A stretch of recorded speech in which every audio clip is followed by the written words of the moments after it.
ठरलं तर मगमध्ये नवीन ट्विस्ट पाहायला मिळत आहे. प्रियाची एंट्री झालेली आहे. प्रिया आणि अश्विन हे दोघे घरामध्ये एंट्री करणार असतात. पाहायला मिळते की सायली ही सर्वांना सांगत असते, आता गणपतीनंतर दसऱ्याची तयारी करण्याची वेळ झाली आहे. तेव्हा तन्वी ते बाहेरनं आवाज देते, म्हणून तर मी आली आहे. एवढं दृश्य दाखवण्यात आलं आहे. सायली आणि अश्विन आणि तन्वी दोनही दारात उभे असतात.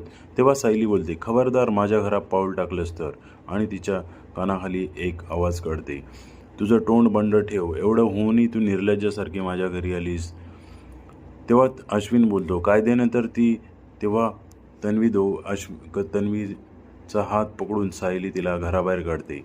कायद्याने तुझी सुटकी केली असेल, पण या घरात राहण्याची परवानगी मी तुला देणार नाही. मात्र आता पुढे पाहायला मिळेल की अश्विन हा तन्वीसाठी काय करणार आणि तन्वी काय प्रयत्न करणार घरात येण्यासाठी. पाहायला विसरू नका ठरलं तर मग. आणि आपल्या चॅनलला लाईक, सबस्क्राईब आणि शेअर करायला विसरू नका. धन्यवाद.